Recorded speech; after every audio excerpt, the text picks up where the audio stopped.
말씀은 누가복음 8장 16절서부터 18절까지입니다.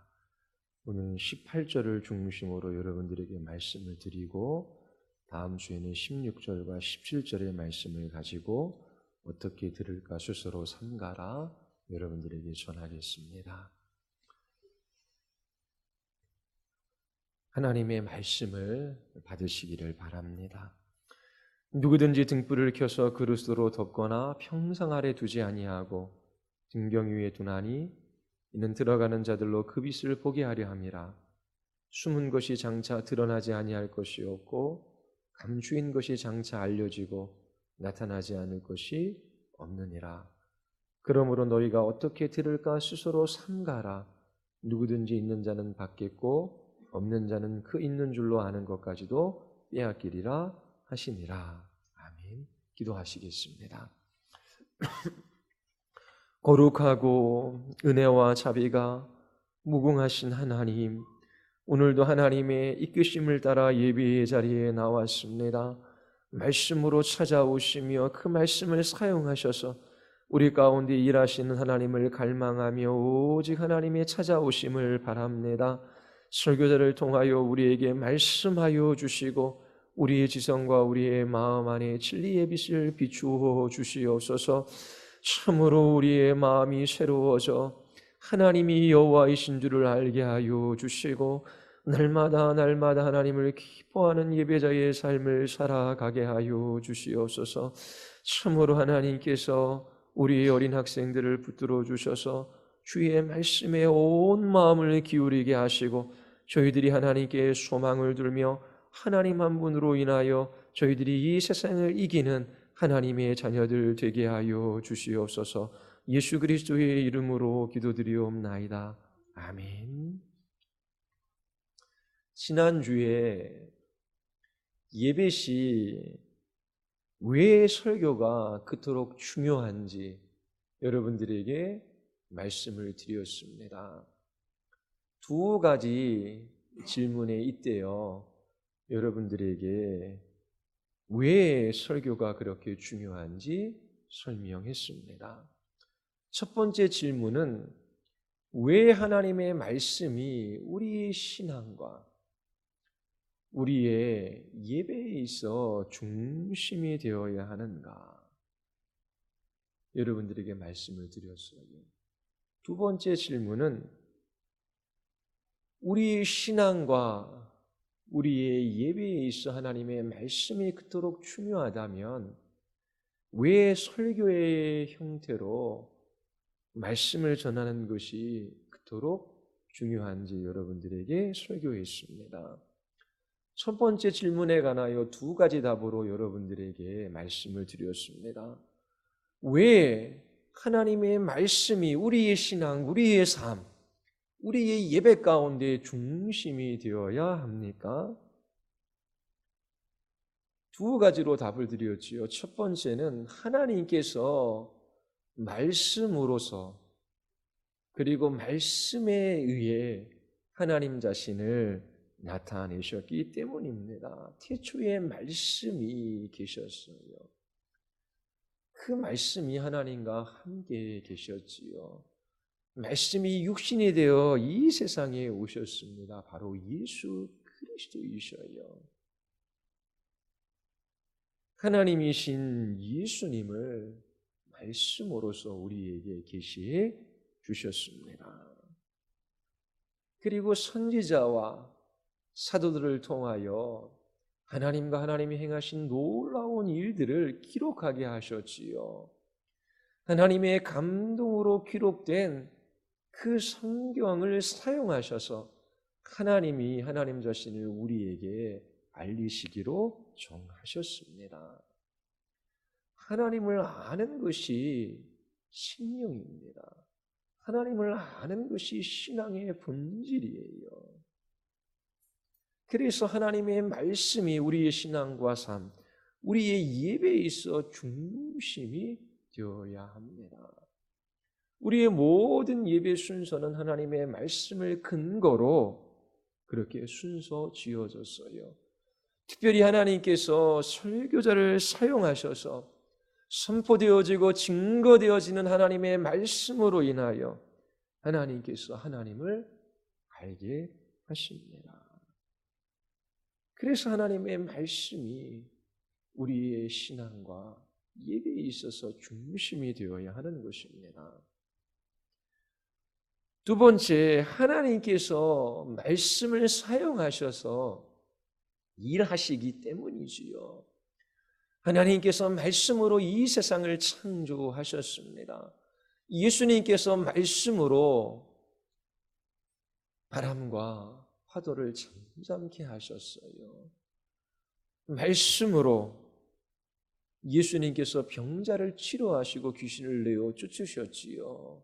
말씀으로 죽은 자를 일으켜 세워주셨습니다. 말씀으로 우리의 모든 마음의 생각과 뜻을 드러내셔요. 우리를 회개로 이끄시지요.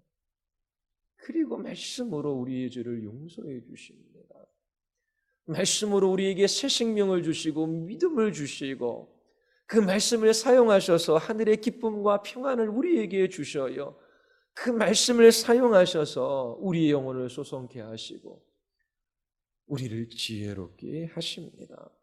이처럼 하나님께서 말씀을 사용하셔서 오늘도 일하시기에 그 하나님의 말씀은 우리의 신앙과 우리의 삶과 우리의 예배에 있어 중심이 되어야 하는 것입니다. 이처럼 말씀이 신앙과 예배에 있어서 중요하다면 왜 설교의 형태로 그 말씀을 전하는 것이 그토록 중요할까요? 두 번째 질문이었지요. 두 가지로 말씀을 드렸습니다. 오늘날 우리가 이렇게 예배하며 이 예배의 순서 가운데 설교가 많은 시간을 차지하는데 그것은 누군가 만들어내는 것이 아니라 성경의 전례를 따르는 것입니다. 구약 성경에 보면 하나님을 경배하는 그 자리에 율법이 낭독되어집니다. 그리고 그 하나님의 말씀의 의미가 무엇인지 해석되어지므로 백성들로 하여금 하나님의 말씀을 깨닫게 하는 일들이 있었어요. 예레미야 8장에서 지난주 살펴보았지요. 신약 성경에서도 동일한 일들이 일어납니다. 예수님께서 자라신 나사렛 동네 회당에 들어가셔서 이사야 말씀을 펴 읽으신 후 그 말씀의 의미를 해석하시고 적용해 주시지요. 사도행전 18장에서도 비슷한 일이 일어났습니다. 바울이 비시디아 안디옥에 갔을 때의 회당에서 선지자들의 글을 읽어요. 그리고 그 말의 의미가 무엇인지를 설교합니다. 이처럼 예배 시 하나님의 말씀이 낭독되어지고 그 말씀을 해석하고 선포하고 증거하는 일은 성경의 역사가 증명해 주는 일입니다. 그리고 두 번째, 왜 설교가 예배에 있어 중요한 자리를 차지하는지 여러분들에게 말씀을 드렸어요. 그것은 예배의 본질과 관련이 있지요. 예배의 본질은 하나님을 알고 하나님을 기뻐하는 것입니다. 하나님을 단지 보는 것이 아니라 맛보는 일이 있어야 해요. 하나님께서 두 가지 방식으로 하나님 자신을 우리에게 나타내 보여주시는데 하나는 우리의 지성에 진리의 빛을 비추어 주셔요. 또 하나는 우리의 마음에 비추어 주시지요. 우리의 지성으로 하나님의 말씀을 깨닫게 하시고 우리의 마음으로 그 하나님을 기뻐하게 하십니다. 그러므로 하나님께서 당신의 말씀이 지성에 전달되어질 뿐만 아니라 우리의 마음을 자극할 수 있도록 설교라는 방식을 통해 하나님의 말씀이 전달되어지도록 정하셨어요. 하나님의 말씀이 우리의 지성에 이해되어지고 우리의 마음에 전달되어지는 방식은 설교입니다. 그래서 예배시 설교가 중요한 거예요. 여러분 오늘 예배하기 위하여 이 자리에 나와 있습니다. 하나님의 말씀을 전하는 것도 하나님의 말씀을 듣는 것도 예배의 한 행위가 됩니다. 여러분들이 온 마음을 기울여 하나님의 말씀을 듣는 것은 그 말씀이 이 세상 그 무엇보다도 귀합니다. 누구의 말씀입니까? 하나님의 말씀이지요. 하나님의 말씀을 사랑하는 사람들은 하나님을 사랑하는 사람들이에요. 하나님을 갈망하는 사람들은 하나님의 말씀 앞에 섭니다. 하나님의 말씀을 듣는 것도 예배의 행위예요. 하나님의 말씀을 전하는 것도 예배의 행위이지요. 설교자를 통하여 하나님과 하나님이 하신 일, 예수 그리스도 안에서 하나님께서 약속하신 그 모든 은혜의 복음이 선포되어집니다. 그때에 그 은혜의 일들에 관하여 깨닫게 하시고 그 은혜로 말미암아 우리의 마음을 기쁘게 하심으로 하나님을 예배하는 예배자로 우리를 세워 가주시는 것입니다. 자, 그러면 선포되어지는 하나님의 말씀을 듣기 위하여 우리는 어떻게 준비를 해야 할까요? 오늘의 주제입니다. 하나님의 말씀이 전해질 때에 그 말씀에 반응을 보이는 사람이 얼마나 될까요? 우리가 읽은 본문 위를 보면 4가지 밭의 비유에 관해서 나오지요. 우리가 너무나 잘 알고 있는 비유입니다. 근데 이 비유의 모든 말씀이 듣는 것으로 해석을 해요. 하나님의 말씀을 잘 듣고 열매 맺는 밭은 4가지 밭 중에 1가지 밭밖에 없어요. 많은 사람들이 말씀을 듣지만 열매 맺는 사람들은 그렇게 많지 않다라고 하는 것이지요.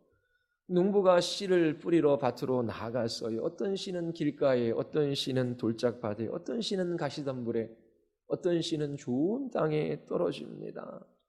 좋은 땅에 떨어진 씨만 열매를 맺어요. 이것을 근거로 미루어 보면 하나님의 말씀에 반응을 보이는 사람들이 그렇게 많지는 않다라고 하는 것입니다. 여러분 자신을 한번 스스로 돌아보십시오. 선포되어지는 그 하나님의 말씀을 마음에 두기 위하여 그 말씀을 기억하고 있습니까? 암기해야 돼요. 그 말씀이 너무나 귀하기에 그 구절을 읽고 암기합니다. 그리고 그 말씀의 의미가 무엇인지를 생각해요. 그리고 그 말씀을 붙들고 기도해요. 그리고 하나님이 이 말씀을 따라 살아갈 수 있는 힘을 주시옵소서. 하나님의 말씀이 나의 생명이며 나의 힘이며 나의 능력이 됩니다. 그러면서 일주일 동안 그 말씀을 붙들고 기도하며 그 말씀을 기억하며 그 말씀을 따라 살아가는 사람이 얼마나 될까요? 예전에 너무나 기뻐하며 감사하며 그렇게 아름답게 신앙생활을 하는 사람이 있어요. 주위에 있는 사람이 부러운 거예요. 그럼 물어봤어요. 아니 당신은 어떻게 이렇게 기뻐하고 감사하며 매일매일 찬양하며 어떻게 그렇게 복된 그렇게 신앙생활을 해나갈 수 있습니까? 저는 다른 거 한 거 없어요. 선포되어지는 하나님의 말씀에 온 마음을 기울여 듣고 그 말씀을 따라 기도하고 그 말씀을 따라 살아가기 위하여 몸부림치는 것밖에 없습니다. 하나님의 은혜이지요. 그러면서 얘기를 한 적이 있습니다. 하나님의 말씀을 듣지만 그 말씀에 제대로 반응하며 열매 맺는 삶은 많지 않아요. 그러나 기억하십시오. 여러분들이 개인적으로 성경을 읽고 연구하고 좋은 신앙서적을 읽는 것도 중요한 일입니다. 하지만 하나님께서는 이 설교라는 형식을 빌어 우리의 지성이 하나님을 계시하고 우리의 마음 안에 하나님을 맛보아 알게 하셨어요. 그러므로 선포되어지는 그 하나님의 말씀에 귀를 기울이고 아멘으로 받는 것은 너무나 중요한 일입니다. 오늘날 온 마음을 기울여 하나님의 말씀을 들으려 하고 설교자와 예배를 위하여 기도하는 사람이 얼마나 될까요? 말보다 카톡을 하고 그리고 영상을 보고 그리고 드라마를 보는 것이 더욱더 익숙한 시대예요. 그래서 미국에 있는 교회에서 이제 설교의 시대는 끝났다. 말씀을 영상으로 드라마로 극화시켜서 전하고자 하는 교회도 많이 있었어요. 왜냐하면 사람들이 좀처럼 설교를 들으려고 하지 않아요. 지루하고 따분하게 여깁니다. 그래서 어떻게 해서든지 설교자들은 사람들이 들을 수 있도록 그들의 입맛에 맞추어 그렇게 설교하기도 했어요. 하나님의 말씀을 전달할 수 있는 다양한 방식을 찾았지요. 어떻게 해서든지 하나님의 말씀을 전하고자 하는 그 열심은 칭찬할 만하지만 하나님께서 정하신 방식이 있어요. 태초에 말씀이 계셨어요. 하나님의 감동으로 기록된 그 말씀을 사용하셔서 하나님 자신을 나타내시고 오늘도 하나님께서 일하셔요. 그리고 하나님께서 설교자를 세우셔서 하나님의 말씀을 선포하게 하시고 듣게 하심으로 하나님 자신을 알아가게 하시고 기뻐하시도록 정하신 것입니다. 그래서 선포되어지는 하나님의 말씀에 온 마음을 기울여야 하는 것입니다. 좁은 문으로 들어가기를 힘쓰십시오. 생명으로 인도하는 문은 좁고 길이 협착하여 찾는 자가 적기 때문이지요. 하나님께서 말씀을 사용하셔서 생명의 길을 보이십니다. 그 길로 들어가기를 힘쓰십시오. 하나님께서 선포되어지고 증거되어지는 그 말씀을 사용하셔서 하나님 자신을 우리에게 알리셔요. 듣지만 듣는 것이 아닌 그런 모습들이 많이 있어요. 누가복음 8장 4절서부터 15절까지는 들어도 듣지 못하는 것에 관하여 말하고 있습니다. 보아도 보지 못하는 것에 관하여 이야기하고 있지요. 자신은 듣는다라고 생각하지만 듣지 못하는 사람이 있어요. 듣는 것이 아닙니다. 그래서 오늘은 설교를 듣기 위하여 어떻게 준비해야 하는지 여러분들에게 말씀드리고자 해요. 하나님께서 여러분들에게 들을 수 있는 귀, 볼 수 있는 눈, 그리고 열매를 맺을 수 있는 착하고 좋은 마음을 주시기를 바랍니다. 8장 5절을 보십시오. 씨를 뿌리는 자가 그 씨를 뿌리러 나갑니다. 11절이 이 말씀의 의미가 무엇인지를 해석해 주고 있어요. 씨는 하나님의 말씀이요, 씨 뿌리는 자는 하나님의 말씀을 전하는 사람입니다. 누가복음 8장 4절부터 15절에 이르기까지 보면 씨 뿌리는 자가 씨를 뿌려요. 하나님의 말씀이 선포되어지고 증거되어지고 해석되어지고 밝혀지는 것이지요. 이 전해지는 하나님의 말씀에 대한 네 가지 반응이 나옵니다. 밭의 비유로 말씀하고 계셔요. 이 본문에서 특별히 주목해 볼 만한 것이 있습니다. 예수님께서 이 밭의 비유를 말씀을 듣는 것과 관련해서 각각 해석해 주시고 있다라고 하는 거예요. 듣는 것에 관한 본문입니다. 네 종류의 들음이 있어요. 첫 번째는 씨 뿌리는 자가 씨를 뿌리러 나아갔습니다. 그런데 그 씨가 길가에 떨어졌어요. 사람들이 지나가면서 밟기도 하고 새가 쪼아 먹기도 하였지요. 12절이 해석해 주고 있어요. 길거리에 떨어진 것은 말씀을 듣기는 하였으나 그 뒤에 마귀가 와서 그들의 마음에서 말씀을 빼앗아감으로 믿지 못하고 구원을 받지 못하게 되는 사람들이다. 하나님의 말씀을 한 번도 들어보지 못한 사람이 아니에요. 하나님의 말씀을 듣고 있는 사람이에요. 듣기는 하나 구원받지 못하는 사람이라고 이야기합니다.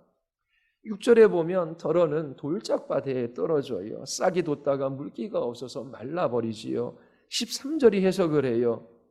돌짝밭에 떨어진 것은 들을 때에는 그 말씀을 기쁘게 받아들이지만 뿌리가 없어 잠시 동안 믿다가 시련의 때가 오면 떨어져 나가는 사람들이래요. 믿는 사람인 것 같았지만 시련의 때에 믿지 않는 사람으로 나타나는 것입니다. 들을 때에 기쁘게 들어요. 또 가시덤불에 떨어져요. 가시덤불이 함께 자라서 그 기운에 그 씨가 자라지 못해요. 가시덤불에 떨어진 것들은 말씀을 들었으나 살아가는 동안의 근심과 재물과 인생의 향락에 사로잡혀서 열매를 맺는 데에 이르지 못하는 사람들이다라고 말씀하셔요. 그리고 8장 14절에 보면 8장 8절에 보면 좋은 땅에 떨어져 100배의 열매를 맺는 그러한 일이 있음을 주께서 말씀해 주십니다. 그리고 8장 8절 하반절에 보면 들을 귀 있는 사람들은 들으라 말씀하셔요. 이 말씀의 의미가 무엇이겠습니까? 귀가 없습니까? 귀 있는 자는 들으라 라고 말씀하시는 걸까요? 그런 의미는 아닐 거예요. 모든 사람이 귀를 가지고 있어요. 그러나 모든 사람이 들을 귀가 있는 것이 아닙니다. 들을 귀는 몇몇의 사람들만 가지고 있어요. 들을 귀는 영적인 귀, 마음의 귀를 가지고 있는 것입니다. 하나님의 말씀이 선포되어질 때에 설교자가 그 말씀을 증거할 때에 한국 사람들은 한국어 사용하니까 그 말씀의 의미가 무엇인지를 어느 정도는 알아요.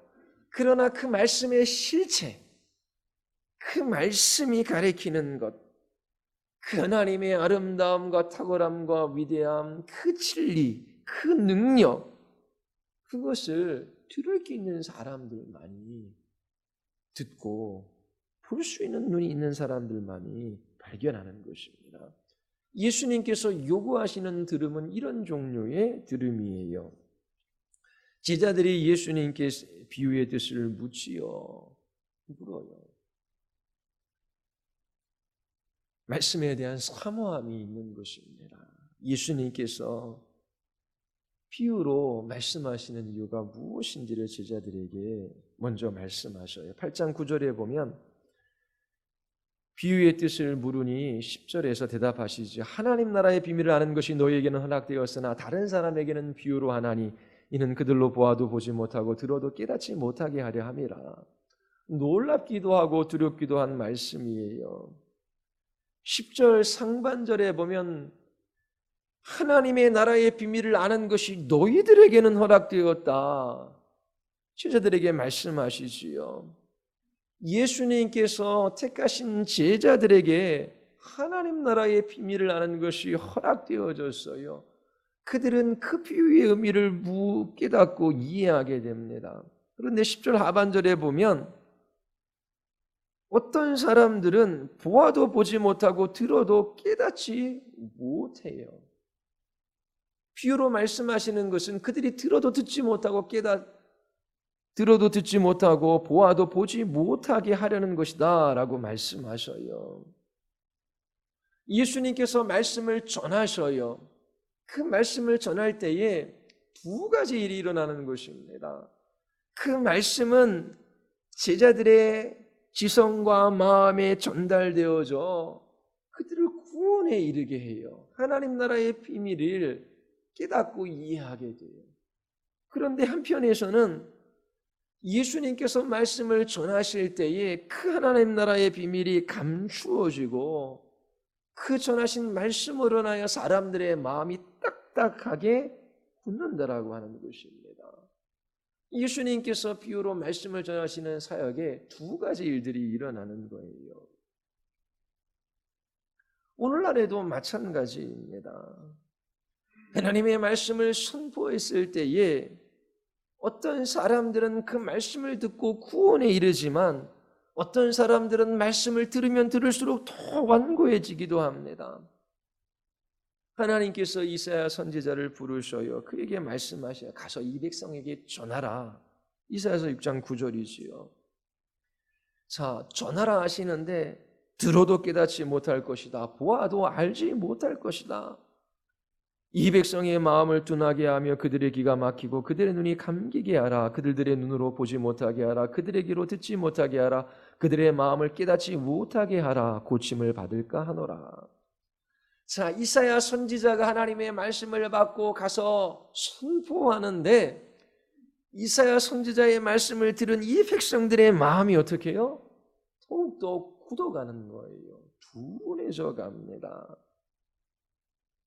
하나님의 말씀은 그들을 구원하는 데에 사용되는 것이 아니라 오히려 마음을 완고하게 하는 데도 사용되어지고 있어요. 이 말씀은 설교에 있어서 아주 중요한 것을 우리에게 가르쳐주고 있어요. 선포되어지는 하나님의 말씀은 언제나 우리에게 생명과 구원을 가져다 주는 것이 아니에요. 사도행전에 보면 베드로와 스데반 집사가 설교하는 장면이 나옵니다. 스데반 집사가 그 그리스도에 대한 복음을 선포하고 증거할 때에 사람들의 마음은 더욱더 완고해져서 돌을 들어 스데반 집사를 내리쳤습니다. 이처럼 하나님의 말씀은 사람들의 마음을 완악하게 해요. 그들의 길을 둔하게 하고 눈을 감게 합니다. 이것은 하나님의 심판이에요. 내가 하나님의 심판과 진노 가운데 있는지, 내가 하나님의 구원의 길에 서 있는지 구별해야 할 수 있는 시금석이 있어요. 내가 하나님의 말씀을 어떻게 듣고 있느냐라고 하는 것입니다. 귀가 있어도 듣지 못하고 눈이 있어도 보지 못해요. 하나님의 말씀을 알지를 못합니다. 그리고 싫어해요. 그 사람 스스로가 하나님의 말씀을 사모하지도 않고 들으려 하지도 아니하고 그 말씀을 배척하고 있다라고 하는 것은 심판 가운데 있다라고 하는 증거입니다. 로마서 1장 24절에 보면 하나님께서 그들의 마음을 그 마음의 정욕대로 더러움에 내버려 두셔요. 그냥 완고한 마음 그대로 살아가게 하시는 것입니다. 그래서 말씀을 싫어해요. 듣기를 꺼려해요. 오히려 들으면 들을수록 마음이 더 완고해져 가기만 합니다. 하나님의 심판 가운데 있다라고 하는 증거예요. 하나님께서 그들을 정욕대로 더러움에 내버려 두셨기 때문에 그래요. 그러면 우리는 어떻게 이러한 심판으로부터 벗어날 수 있을까요? 오늘 본문이 말하는 것이 있어요. 듣는 것에 주의하라. 예배시 하나님의 말씀을 듣는 것을 무시하거나 가볍게 여기지 말라라고 하는 것입니다. 듣는 것도 부르심이에요. 소명이에요. 여러분들이 하나님의 말씀 앞에 어떻게 반응을 보이는지, 어떻게 듣는지, 착하고 좋은 마음으로 듣는지, 아니면 그 마음이 굳어 있는지. 그것은 여러분들이 어느 위치에 있는지 하나님께서 알려주시는 거예요. 여러분들이 하나님을 사랑하고 하나님을 추구한다면 그 하나님의 말씀을 주의해서 들을 거예요. 그런데 하나님을 사랑하거나 그 하나님을 추구하지 않는 사람들은 그 말씀을 귀로는 듣지만 손으로 듣지는 않아요. 그래서 내가 정말 듣고 있는지, 귀는 있으나 듣지 못하는지 알았다면 예수님께서 말씀하셔요. 실패했다면 듣는 것에 앞으로 주의하라 라고 말씀하십니다. 주의하지 않으면 그 말씀은 들으면 들을수록 더 딱딱해지고 더 마음이 굳어지는 거예요. 예배의 자리에 참석하면 참석할수록 더 눈은 멀고 귀는 둔하게 됩니다. 8장 15절을 보십시오. 좋은 땅에 있다라고 하는 것은 착하고 좋은 마음으로 말씀을 듣고 지키어 인내로 결신하는 자니라. 그리고 그 비유에 대한 결론이 18절에 나오는 거예요. 그러므로 너희가 어떻게 들을까 스스로 삼가하라. 지금 듣는 사람들에게 말씀하시는 거잖아요. 자, 내가 하나님의 말씀을 어떻게 듣고 있는지 자기 자신을 잘 살피고 듣는 일에 주의해야 한다라고 하는 것입니다. 누구든지 있는 자는 받겠고 없는 자는 그 있는 줄로 아는 것까지도 빼앗아 가리라 말씀하셔요. 18절에 예수님께서 비유로 말씀하신 결론입니다. 어떻게 들을까 스스로 삼가라. 듣는 것은 설교하는 것만큼 중요해요. 설교도 예배의 행위고 듣는 것도 예배의 행위입니다. 오늘 본문은 듣는 것에서 말하고 있어요. 듣는 것에 마음을 기울이고 주의해야 한다라고 말씀하십니다. 18절 하반절을 보십시오. 누구든지 있는 자는 받겠고 없는 자는 있는 줄로 아는 것까지 빼앗기리라. 이 구절이 의미하는 바가 무엇이겠습니까? 누구든지 가진 사람은 더 받을 거예요. 예수님께서 8절에 들을 귀 있는 자는 들을지어다 말씀하시지요. 왜 이렇게 말씀하셨을까요? 들을 귀 있는 자, 마음의 귀가 있는 자, 그 사람들은 더 받게 되기 때문에 그래요. 잘 깨닫고 이해할 수 있는 영적인 마음을 가지고 있기 때문이지요. 가진 것이 더 많아집니다. 그들은 이미 착하고 좋은 마음을 가지고 있어요. 그들에게 더 많은 열매가 맺어집니다. 인내로 결실하는 사람들이에요. 없는 자는 그 있는 줄로 아는 것까지도 빼앗기리라. 이것이 의미하는 바가 무엇이겠습니까? 착하고 좋은 마음으로 말씀을 듣는 데에 실패한 것을 말하고 있어요. 12절서부터 14절에 나오는 세 가지 비유의 공통점은 하나님의 말씀을 듣는 것이지요. 말씀을 들었지만 듣는 것이 아닙니다. 그들은 가진 줄로 생각하지만 그것마저 빼앗겨요.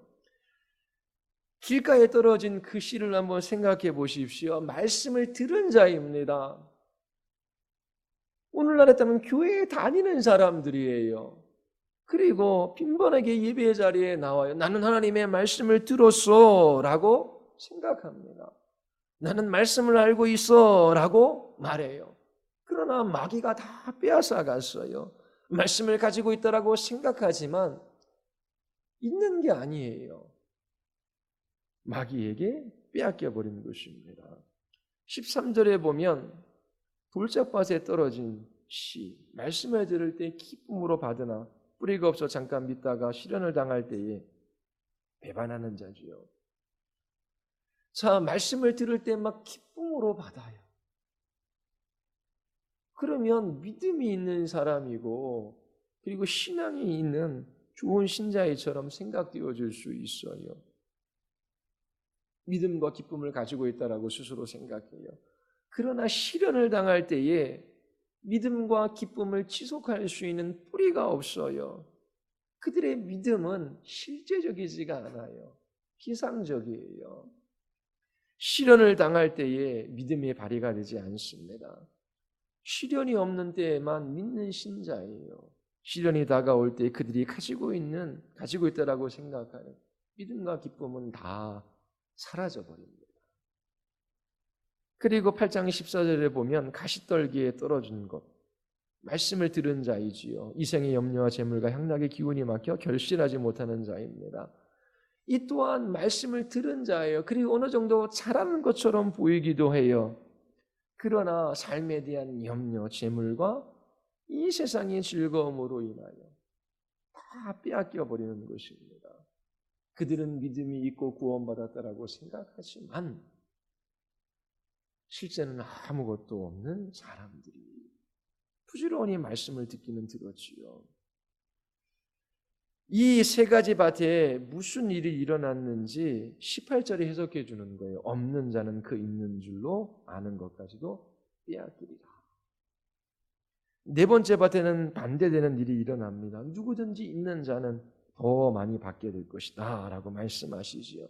착하고 좋은 마음밭으로 하나님의 말씀을 받아들이는 사람들은 열매를 맺게 됩니다.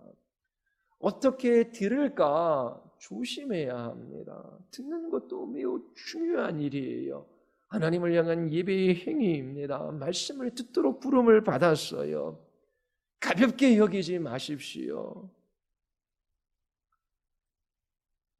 하나님의 말씀을 들으나 그냥 귀로 듣고 흘려보내는 사람이 있어요. 기쁨으로 받아들인 것 같지만 시련이 오면 이내 믿음 없음이 드러나는 사람도 있어요. 열심히 듣고 자라는 것 같지만 염려로 인하여 이 세상의 즐거움으로 인하여 모든 것이 다 사라져버리는 사람도 있지요. 그러나 마귀를 이기는 들음이 있어요.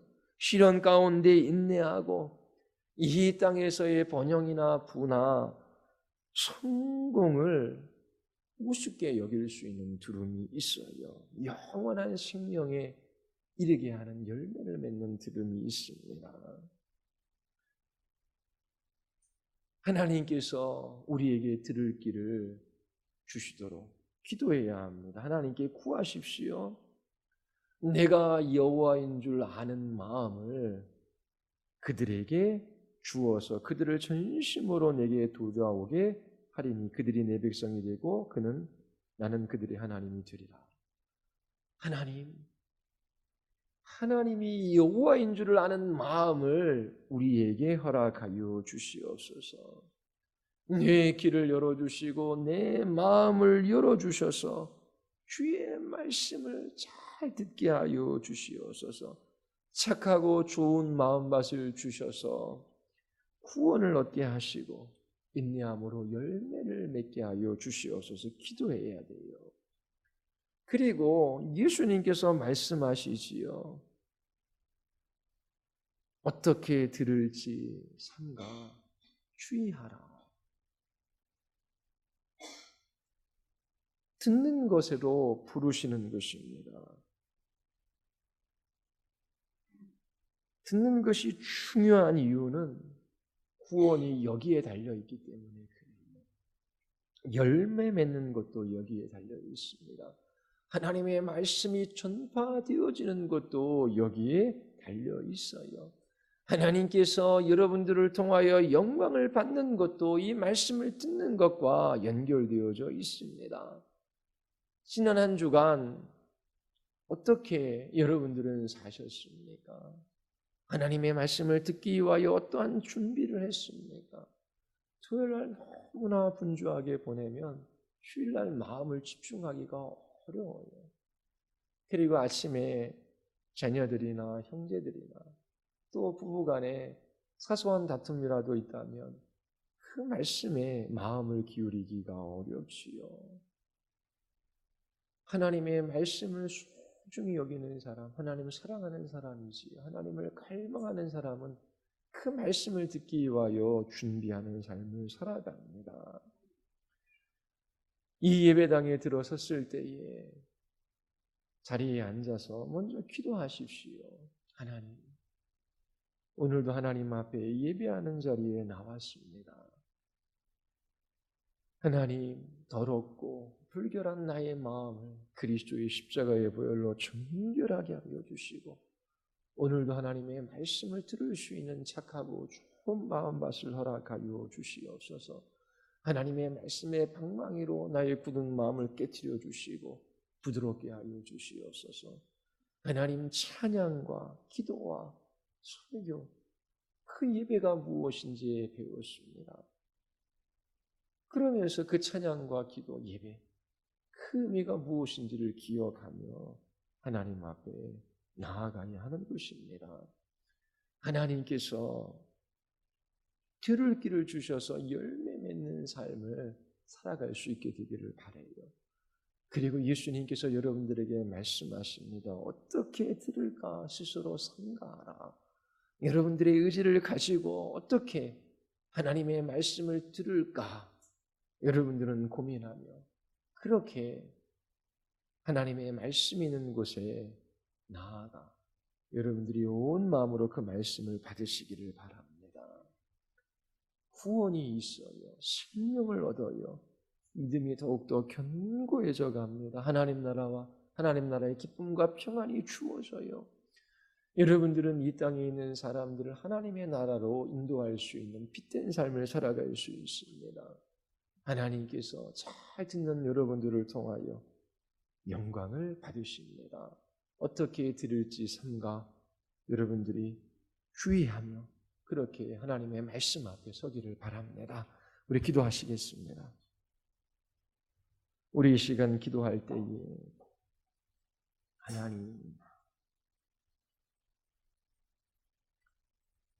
하나님께서 말씀으로서 또 말씀을 사용하셔서 하나님 자신을 우리에게 계시해 주셨습니다. 선포되어지는 하나님의 말씀을 통하여 우리의 지성과 마음에 이 빛을 비추어 주시기로 하나님께서 청하셨는데 하나님 참으로 이 예배 가운데 하나님의 말씀을 잘 들음으로 하나님을 예배하게 하시고 또 그 말씀을 마음에 간직하고 인내함으로 열매 맺는 이 복된 삶 살아가게 하여 주시옵소서. 우리와 우리의 자녀들이 이 하나님의 말씀 속에서 주의 영광을 맛보기를 원합니다. 하나님 우리에게 찾아와 주시옵소서. 우리 같이 한번 우리 하나님 앞에 우리 기도하시겠습니다. 하나님 아버지 참으로 하나님